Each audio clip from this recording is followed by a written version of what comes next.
இப்போது கொஞ்சம் காரக்குழம்பு வைக்கிறதுக்கு நம்ம கொஞ்சம் நிறைய எண்ணெய் ஊற்றினா கொஞ்சம் நல்லாயிருக்கும். சரியா? இப்போ வந்து கஸ்டர்ட் இது கொஞ்சம் பொடிஞ்சு வரட்டும். பொடிட்டு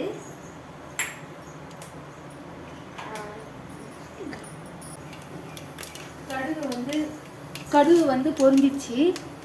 கடுகு பொரிஞ்சது நம்ம வந்து கருவேப்பிலை சேர்த்துக்கலாம்.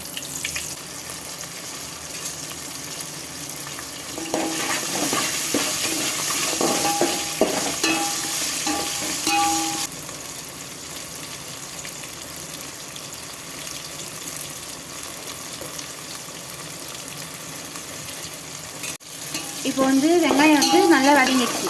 இதை பாருங்கள், இது நல்லா வந்து ப்ரௌன் கலரில் மாறிடுச்சு. இந்த ஸ்டேஜில் வந்து என்ன பண்ண போகிறேன்னா, நான் வந்து தக்காளி ஆட் பண்ண போகிறேன்.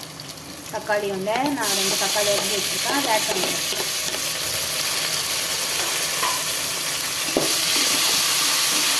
தக்காளி நல்லா ஆட் பண்ணுறப்போ தக்காளி சீக்கிரம் வதங்கிடும். அது வந்து பிரச்சனை இருக்காது. தக்காளி வந்து வதங்கும் போது நான் வந்து என்ன வச்சுருக்கேன்னா, மஞ்சள்தூள் வச்சுருக்கேன்ல, மஞ்சள்தூள் அப்புறம் மஞ்சள்தூள்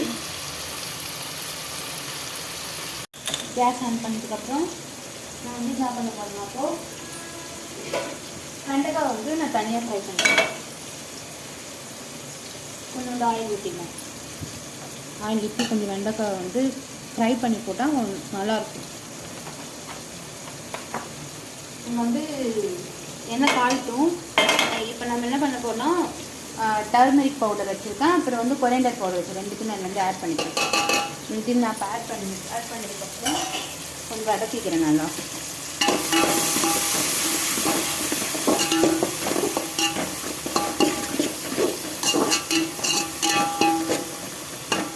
நான் வதக்கினதுக்கப்புறம் கொஞ்சம் பச்சை வாசனை போகிற வரைக்கும் கொஞ்சம் ஒரு லைட்டாக வதக்கினதுக்கப்புறம் நான் வந்து என்ன பண்ண போகிறேன்னா, கொஞ்சோண்டு வாட்டர் சேர்த்துக்கிறேன்.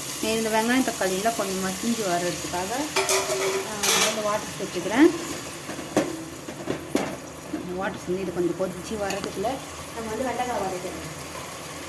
டீ பவுல் சைஸ்க்கு வந்து நான் என்ன எடுத்துருக்கேன்னா, மிளகாத்தூள் எடுத்துருக்கேன். இதில் நான் ஆட் பண்ணிக்கிறேன். ஆட் பண்ணி நான் கலக்கி எடுத்துக்கிறேன். கொஞ்சம் நேரம் இது வதக்கி விட்டுட்டு நான் வச்சிருக்கல வந்து வதங்கிச்சா, இது வதங்கினதுக்கப்புறம் நான் வச்சுருக்கேன் இந்த புளியை கரைச்சி நான் வச்சுருக்கேன்ல, இந்த புளி தண்ணியை நான் வந்து இதில் ஆட் பண்ண போகிறேன். இப்போ இதில் ஆட் பண்ணிடுறேன். ஆட் பண்ணதுக்கப்புறம் இப்போ வந்து கொதிக்க விடலாம். இந்த புளி தண்ணி கொஞ்சம் கொதிச்சு வருது. சரியா?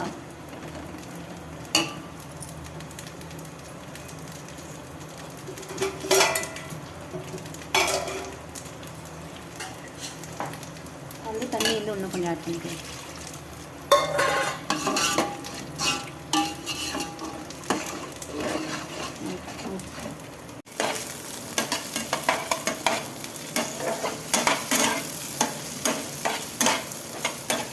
வதக்கிறதுக்காக கொஞ்சோண்டு உப்பு சேர்த்துக்கிறேன்.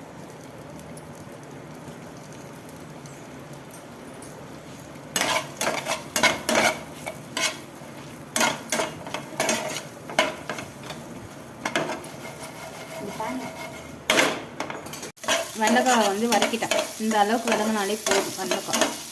அண்டு நம்ம வெண்டைக்காய் வந்து நான் வெண்டைக்காய் காரக்குழம்பு வைக்கிறதுக்காக கொஞ்சம் நீட்டாக வந்து நான் வந்து என்ன பண்ணிட்டேன்னா, வெண்டைக்காய் வந்து நான் போட்டுவிட்டேன். சரியா? இந்த மாதிரி நம்ம நீட்டாக போட்டால் நல்லாயிருக்கும். இப்போ நான் வந்து இது கொஞ்சம் நல்லா வதக்கிவிட்டேன். இந்த அளவுக்கு நான் வதக்கினதுக்கப்புறமும் நான் வந்து இதில் ஆட் பண்ண போகிறேன். இதை அப்படியே நல்லா கொட்டிக்கிறேன். கொட்டினதுக்கப்புறம் அப்படியே கொதிக்க விட வேண்டியதான். இது வந்து கொஞ்சம் நேரம் அப்படியே இந்த குழம்பு வந்து கொதிச்சிச்சுன்னா ஒரு 10 to 15 மினிட்ஸ் வந்து இது வந்து கொதிக்கணும். கொஞ்சம் நம்ம இதில் வந்து தேங்காய், மிளகு, அப்போ சின்ன வெங்காயம் இதெல்லாம் சேர்த்து அரைச்சி இதில் நம்ம ஊற்றினாலும் கொஞ்சம் நல்லாவும் இருக்கும். கட்டி கொஞ்சம் திக்னஸாகவும் வந்து இருக்கும். ஓகே, இது வந்து நல்லா கொதிச்சு வரட்டும். நல்லா கொதிச்சிடுச்சு. நல்லா குழம்பு பதத்துக்கு நல்லா வந்துடுச்சு. இப்போ இந்த ஸ்டேஜில் நான் என்ன பண்ண போனால், நான் வந்து வச்சிருக்கிறது வந்து நல்லெண்ணெய். இந்த நல்லெண்ணெய் வந்து நான் ஆட் பண்ண போகிறேன். இது வந்து கார குழம்புக்கு நல்லெண்ணெய் சேர்த்தா நல்லாயிருக்கும். நான் வந்து எப்பயுமே நல்லெண்ணெயை வந்து கொதிச்சதுக்கு அப்புறம் தான் நான் ஆட் பண்ணுவேன்.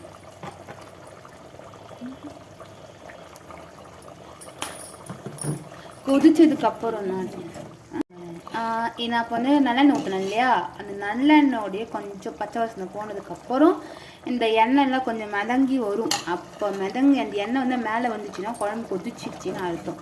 சரியா? இப்போ வந்து எனக்கு குழம்பு கொதிச்சிடுச்சு. நான் இப்போ வந்து என்ன பண்ணேன்னா ஸ்டவ் ஆஃப் பண்ணிக்கிறேன்.